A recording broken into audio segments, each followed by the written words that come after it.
Olá, boa noite. A Uniblogs começa agora ao vivo para todo o Brasil falando de alimentação.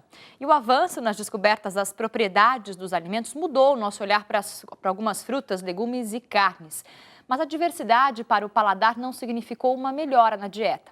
Vamos ver o porquê na reportagem. É quase sempre assim. Se falta tempo, vence a pressa. Se sobra, quem manda é o paladar. Uma feijoadinha de vez em quando faz bem. Quanto mais temperado, melhor. Melhor é, mais gostoso, né? Trabalho, faculdade, um peso que não agradava. Rose recorreu a uma vida de dietas balanceadas com palpites e conselhos. É a coisa mais boca a boca. Deu certo com não sei quem, aí você vai fazer um piloto de prova em casa. Deixou de comer carnes, carboidratos e doces. Junto com o peso, perdeu saúde. Um estresse maior, um cansaço físico maior, desconcentração, insônia, gastrite, problemas intestinais também. Os avanços na nutrição nos permitiram conhecer melhor os malefícios e benefícios dos alimentos que comemos. É fato, o mundo moderno trouxe mais opções com tantos sabores e temperos, mas acredite, hoje em dia estamos comendo mais e pior. O estilo de vida, que inclui a má alimentação, é um dos fatores que mais contribuem com o surgimento das chamadas doenças crônicas não transmissíveis, a obesidade, o diabetes, as doenças cardiovasculares, as que mais matam no mundo inteiro. Riscos que devem ser evitados desde cedo com informação e hábitos saudáveis. Uma alimentação ela deve começar boa desde a infância para a gente conseguir chegar aos 70, 80 anos com uma boa qualidade de vida. O que se come e a quantidade dependem do sexo, do peso, da altura e da idade de cada um. Mas, no geral, uma dieta saudável precisa de 15 a 20% de proteínas, de 20 a 30% de gorduras, de 55 a 60% de carboidratos, além de muita água para hidratar e ajudar a eliminar toxinas. Entre lendas e verdades, os especialistas afirmam que os vilões existem mesmo e atacam pela boca. A gordura trans, o óleo que leva hidrogênio, aumenta o colesterol. O sal em excesso pode causar hipertensão. E o açúcar refinado, além de aumentar o peso e os riscos do diabetes, é considerado uma caloria vazia, sem nutrientes. Pode comer chocolate? Pode. Depende da quantidade. Pode comer fritura? Pode comer coxinha? Pode. Agora, o que a gente não deve abolir de forma alguma são frutas, verduras e legumes. Bom, e para falar sobre quantidade versus qualidade, eu recebo hoje aqui a nutricionista Maria Cecília Corsi, que participou do Uniblogs a semana toda falando de alimentação, e também a personal trainer Mariana Dib para falar de como manter o corpo saudável com a ajuda da atividade física. O blogueiro convidado de hoje é Marco Antônio Araújo, provocador do portal R7.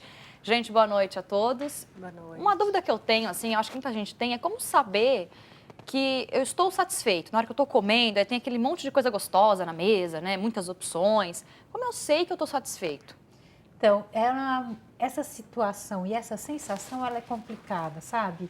Porque isso aí vem de hábito. Se você começa a comer, dali a pouco você comeu mais 2 garfadinhas, dali a pouco estava gostoso, você comeu mais 3 garfadinhas. Quando você vê, seu estômago começa a dilatar e ao invés de você se sentir satisfeito, você começa a se sentir cheio.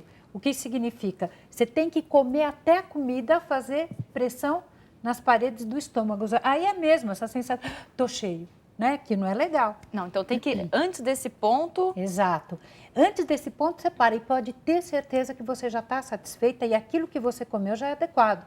Então, espera, assim, uns 2, 3 minutos e aí você já vê aquela sensação de saciedade. Você come muito, Marco? Não come muito não, mas eu já já tive sobrepeso, eu perdi 19 quilos em relação ao que eu tenho hoje. Mas durante um período de 1 ano e meio, tirando fritura e gordura. E eu nunca gostei de doce, sou abençoado. Nossa, né? que sorte. Então fica mais fácil. Eu fico imaginando, a Mariana, que é personal trainer, deve lidar com isso todos os dias. Tem muita gente que vai para academia assim, olha, Mariana, ontem eu estourei a boca do balão, comi muito e hoje, assim, eu quero dobrar a minha atividade física. Tem, isso sim, acontece e não é saudável, né? Não, não é. Acontece isso de extrapolar ou de não comer, né? Não é saudável. A atividade física precisa estar super relacionada com a alimentação, até para você obter os resultados, né, desejáveis aí com essa prática. Eu não vou lembrar o nome, mas tem um livro, um best-seller americano, né, de um desses marombados, que propunha você fazer em jejum. Não sei se chegou a ler esse livro, saiu faz uns 5 anos, é que eu não lembro o nome. O que? Musculação? Mas ele propunha que você acordasse, e a primeira coisa que você ia fazer é uma ginástica pesada, né? A E em yoga, jejum. Eu acho que ele É uma mandava loucura fazer, na verdade, nesse livro ele citava fazer, eu acho que atividade aeróbia, né? Aquela atividade aeróbica. Não, ele era puxador de ferro mesmo. Ah, é? Puxador de ferro. Aí, Uma loucura. Existe na yoga, né? A yoga, normalmente, para quem faz yoga e vive a filosofia do yoga, faz yoga em jejum, né? Isso é uma prática normal para quem faz yoga. Eu não sei se isso é saudável ou não, mas logo depois tem um café da manhã. Quem faz yoga não deve ter vontade de nada também, né? Mais ou menos. Eu acho que tem gosto para tudo, né? Você não gosta de uma atividade física, você faz outra, aí se identifica. Mas aproveitando esse... e aí serve a provocação aí para as duas. O ovo já foi um vilão.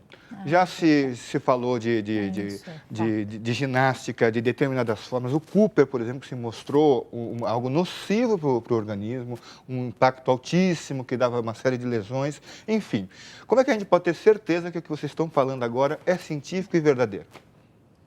Olha, não é a certeza.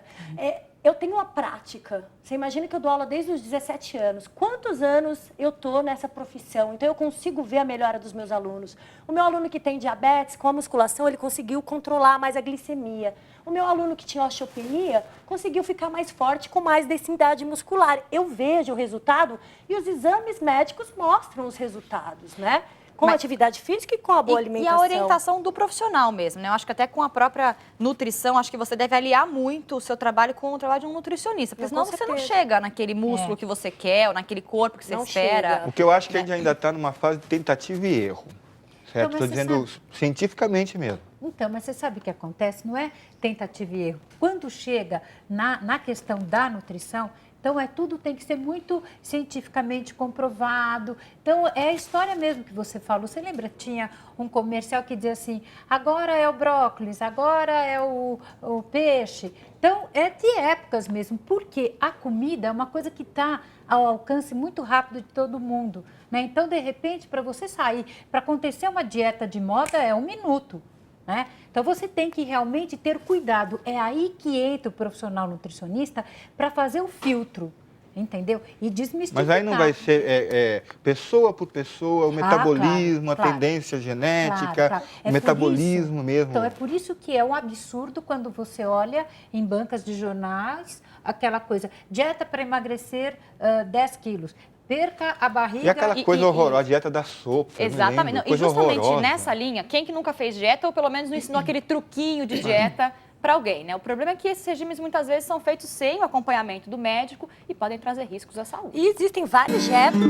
Calorias em forma de delícias. Para enfrentar um universo de tentações, de guloseimas convidativas, uma vida de privações, ou pelo menos de tentativas.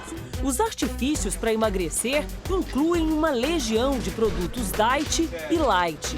Uma pesquisa feita no Brasil mostra um atalho arriscado para emagrecer. Mais da metade das pessoas que faz regime não consulta um médico ou nutricionista. Prefere se aventurar sozinha.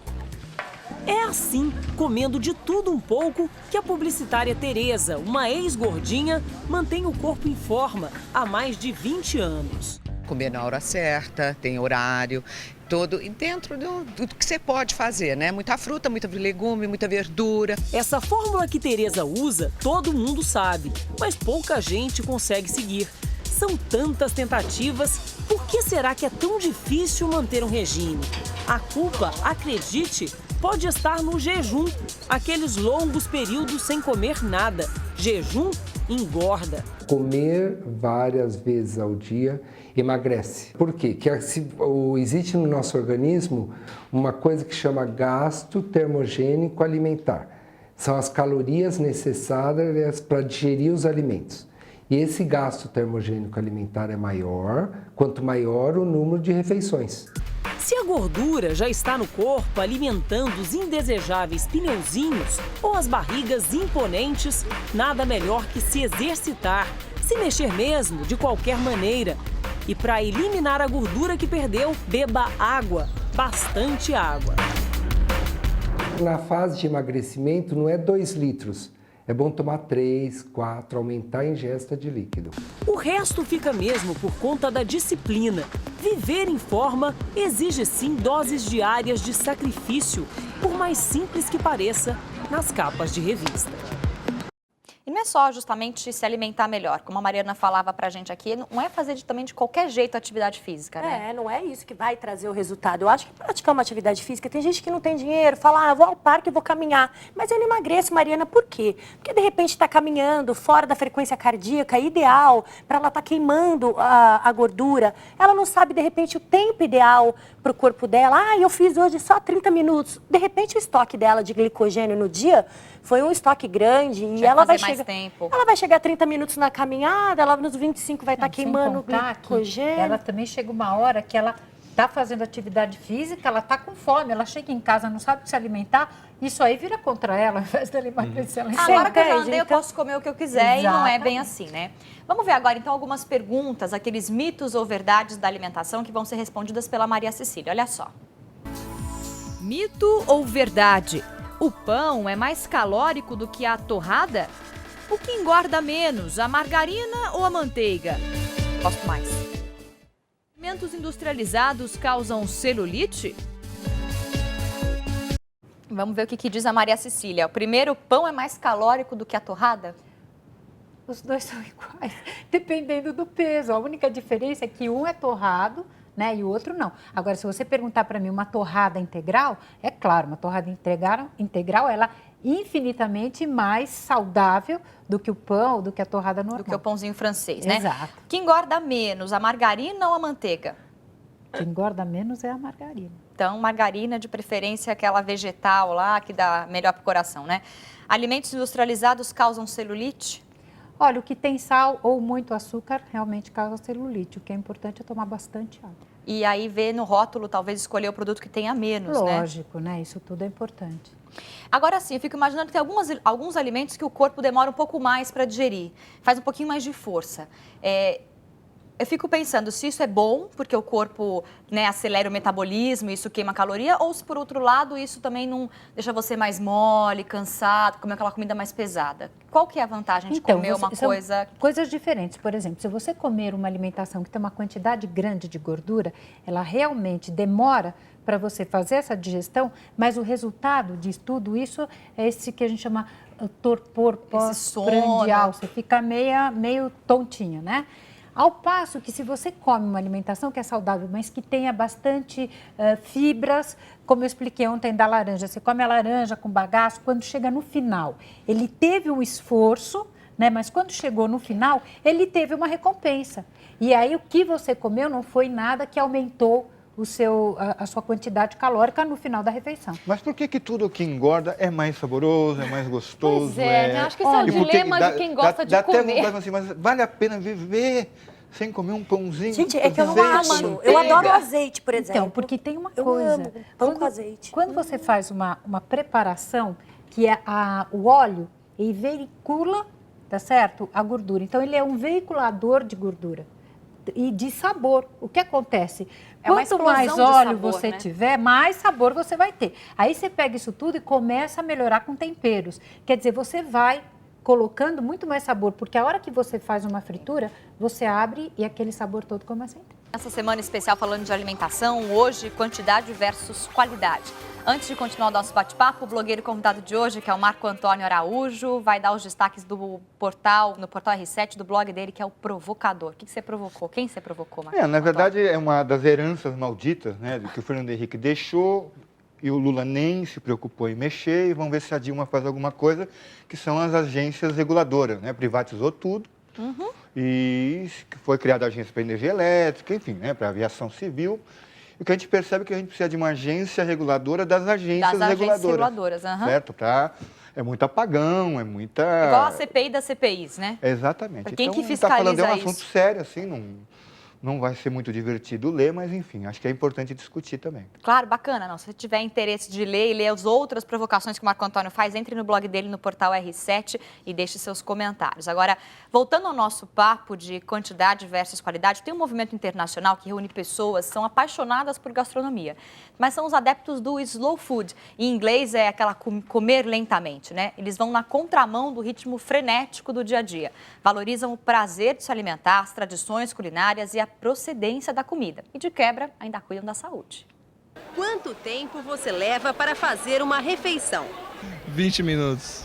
10 minutos. 15, 20 minutos. O chamado fast food ganha cada vez mais adeptos, seja em forma de sanduíche ou em pratos congelados. A ordem é devorar a comida. Engolir o lanche e sair correndo, né? Porque faculdade é faculdade. Engole, nem come, nem mastiga. No dia a dia a gente acaba comendo um pouco mais rápido do que devia por causa da pressa do dia mesmo. Comer sem pressa, sem se preocupar com o relógio e mais ainda, valorizar cada um dos alimentos que você põe no prato, saber a origem, como foram preparados e ainda se podem trazer benefícios para a saúde. Isso é trocar o fast food pelo slow food. Slow significa devagar. Para os adeptos do movimento slow food, a pressa é inimiga da boa refeição. Eles não se preocupam com o tempo entre a primeira e a última garfada. No mínimo 1 hora. Eu acho que menos do que isso, não consigo. Tão importante quanto a degustação é a maneira de escolher e preparar os alimentos. Ele resgata ingredientes de raiz. Resgata, valoriza os ingredientes da própria terra. Resgatar receitas antigas, aquela que nossa avó fazia. Isso também faz parte do movimento Slow Food. O conceito surgiu na Itália há mais de 20 anos e conta com 80 mil adeptos no mundo todo. No Brasil, o Slow Food ainda é pouco conhecido. A representante do movimento costuma dar palestras sobre o assunto. Você deve ter consciência do que você está ingerindo, da origem desse alimento e principalmente respeitar realmente o seu momento de poder parar, fazer uma refeição e entender a origem de tudo isso. Dardo vive no eixo São Paulo-Nova York. Tem uma vida atribulada, mas nem por isso se rendeu ao fast food. A gente pode viver numa grande cidade, trabalhar e conviver com a família e os amigos de uma forma slow, devagar. Isso é o ideal mesmo num ritmo frenético, né? Como os tempos de hoje, o século XXI exigindo da gente muita correria e tudo mais. Agora, pior é o junk food, né? Aquele que só come porcaria e rápido. Comer rápido, eu acho que atenta contra você, né? É uma coisa que pode causar sérios problemas para o futuro, né? Então, como eu havia falado no começo, então assim, olha, o corpo precisa de um tempo para avisar para você que você está satisfeito. Aí se você vai e come muito rápido, o que acontece? Volta aquela sensação, estou cheia e não estou satisfeita. Esse movimento, ele vai, né, é a favor disso aí, olha, então vamos comer devagar, porque aí eu como menos e me sinto satisfeita. Além de que você fica realmente muito mais tranquilo. Agora, pode falar. Não, eu ia perguntar para a nossa personal aqui, que treino você faria para uma pessoa que come muito? Que treino eu faria para uma pessoa que come muito? Eu vou te dar um bom exemplo. Eu faço academia graças ao cigarro. Tá. Se eu não fumasse, eu não faria academia. Olha, é uma troca que eu fiz comigo, você entendeu? Eu daria o mesmo treino. Ele teria que mudar a alimentação, na verdade. Mas aí não vale. Porque o excesso de treino também não faz muito bem para a saúde, né? Você pode sobrecarregar as articulações, passar do limite do seu corpo. Você quer ganhar massa muscular, de repente você vai acabar não conseguindo Mas eu não posso negociar nenhum bifão com você, assim, eu vou comer esse bifão, eu faço uma esteira de 45 minutos. Ficar sempre compensando na atividade física. Eu vou tomar um sorvete, vou subir meu prédio. Não todo dia, eu comecei a negociar com a professora. Não todo dia, mas uma vez por semana eu não posso. Eu vou uma feijoada e aumentar o seu no aeróbio. Domingo eu vou fazer alguma coisa no parque. Não dá para fazer isso? Tá, você pode fazer essa compensação, mas assim, o exagero não adianta. Aí é que tá, o corpo, para ele ficar magro, ele tá junto com a alimentação. Não adianta você exagerar na atividade física. Mas não existe também exagero, aí vamos colocar na ditadura, que vocês belamente representam aqui, de um modo de vida e principalmente de um tipo de corpo. Porque as pessoas, eu não vejo nesse discurso um caminho de felicidade, mas sempre de negação e de sacrifício. Certo? Eu não posso comer e ser feliz, Eu não posso... Pô, eu não quero correr, eu não quero correr. Ao problema das A mulheres. humanidade existe há 15 mil anos e a ginástica não, e também os nutricionistas não. Mas com os alimentos. Eu adoro alimentação saudável. Estou falando para ela, eu amo batata doce, adoro arroz integral, como pão integral com azeite, eu acho adoro. Que é um gosto. Agora, você quer comer o junk food?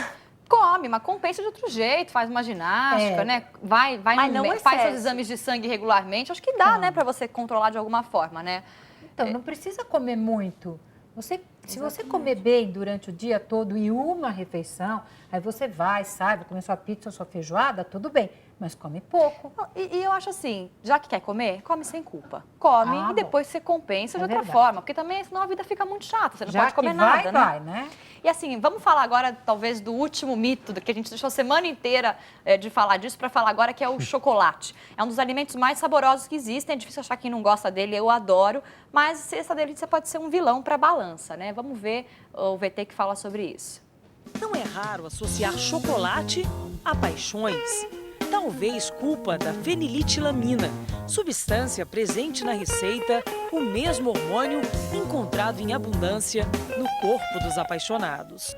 Antigo e em constante transformação, os primeiros registros revelam que os astecas já usavam o chocolate como uma bebida amarga, mais que sabor, buscavam o poder medicinal desse alimento.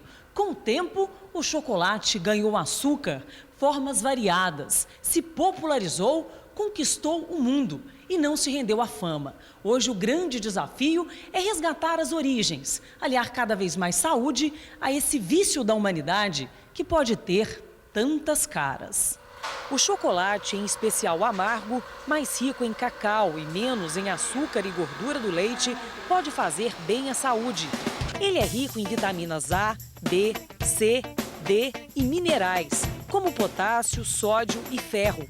O cacau, o principal ingrediente da receita, tem grande quantidade de ácido oleico, uma espécie de gordura do bem, que combate o colesterol e protege as artérias. Pequenas doses podem colaborar com o sistema nervoso, muscular e imunológico, combatendo os radicais livres produzidos pelo estresse e que aceleram o envelhecimento. Nesse centro de pesquisas em Campinas, a equipe testa e desenvolve chocolates saudáveis, orgânicos, light, diet, sem lactose. Eu acho que o maior desafio de um pesquisador que trabalha com chocolate é produzir um chocolate que faça bem à saúde, mas que tenha um sabor e um aroma agradáveis. Nas mãos de Nicolas Dallan, a antiga bebida dos deuses vira um santo e perfumado remédio. Especialista em chocolate há 18 anos, o confeiteiro francês se empenha na produção de saborosas trufas e bombons delicados. O mestre francês lembra que, com moderação, cerca de 30 gramas por dia, o chocolate amargo ou meio amargo não só faz bem ao corpo, mas alivia a alma e o coração de qualquer mortal. Ai, que delícias. Então, meio amargo é melhor que ao leite, quem for escolher? Claro, é menos gostoso, né? Eu também acho, é menos gostoso, mas talvez dá uma adocicada isso na vida. 70%, cacau, ele é maravilhoso, porque aí tem uma quantidade grande de antioxidante, ele é bárbaro. Então, aí faz bem comer o chocolate meio amargo, não é só gostoso, faz bem. Faz bem, exatamente. Ele tem antioxidante. Mas a quantidade certa, assim. Né? Na quantidade certa. Você vê que o francês, ele não come o nosso chocolate. Sim. Nosso chocolate, você põe na mão, ele logo derrete, porque tem uma quantidade grande de gordura. É verdade. Com o calor da mão. Enquanto que o chocolate, que é o chocolate amargo, meio amargo, 70% cacau, que é o que a gente tem mais. Você põe na mão, ele demora para derreter. É verdade, ele é bem mais durinho, até que você morde, você percebe isso, né? Dessas recomendações todas alimentares, a única que eu respeito é um copo de vinho por dia. É verdade. Todos os médicos dizem que faz bem, não é verdade? A gente discutiu isso aqui essa semana, é bacana. Eu já vi uma dieta que era um copo de vinho e um pedacinho de chocolate. Tinha até um livro falando sobre isso. Ela falava para tomar um copo de vinho, que era antioxidante também, e um pedacinho, todos os dias. Eu acho que quando você inclui coisas que você gosta na sua dieta, com moderação, porque você também pode passar o dia comendo, né? A sua vida, você não vive para comer, você come para viver, eu imagino, né? Então, você não vai ficar o dia inteiro se empanturrando de comida. Mas você come algumas coisas que dão prazer, pô, um copo de vinho, um chocolatinho, né? Ou come uma carne no final de semana, ou vai num churrasco, alguma coisa assim. Eu acho que isso também dá, sabe, você fica mais animado pra, pô, bacana, comer uma coisa gostosa, tô satisfeita, dá prazer comer, que né? Foi o que ele falou, olha, fica nessa ditadura do não pode, não pode, não pode, tenho que ir para academia, tenho que cuidar dos filhos, vira uma... Vou morrer magro e infeliz. Infeliz, exatamente. Porque isso é uma coisa que parece que é do nosso tempo. Então, você tem que ser magro, lindo, com o cabelo brilhante, a pele maravilhosa, bem sucedido. Então, isso é uma loucura. Isso inclui também a parte da alimentação, né? Eu cansei de ser assim, sabe?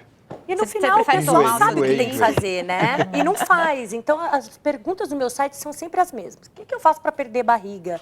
E aí você pergunta da alimentação. Ai, mas a minha alimentação é maravilhosa. E aí, mas passa com o nutricionista? Não. Então você vai ver. Ah, eu não como. Aí eu como 2 vezes por dia. Então tem tudo esse... Claro. Então, olha só, gente. Alimentação balanceada, esporte, né? E levar a vida com prazer. O N-Blogs vai ficando por aqui nessa semana especial alimentação. Foi muito bacana conversar com a nutricionista Maria Cecília Corsi, que esteve com a gente a semana inteira. Obrigada, Maria Cecília. Obrigada a você. A Mariana Dib hoje falando sobre esporte, como você conciliar o treino e a alimentação. Obrigada, Mariana. Obrigada. E nosso blogueiro convidado, Marco Antônio Araújo, provocador do R7. Marco, obrigada. E olha, gente, semana que vem o nosso tema é carnaval, né? As dicas de como se divertir com segurança, saúde e opções também para quem não quer a folia, né? Quem quiser descansar durante o feriadão. Então mande suas dúvidas para o nosso e-mail que aparece na tela ou ainda escreva pelo Twitter no @NBlogsTV. Obrigada pela companhia, tenha um ótimo final de semana. Tchau!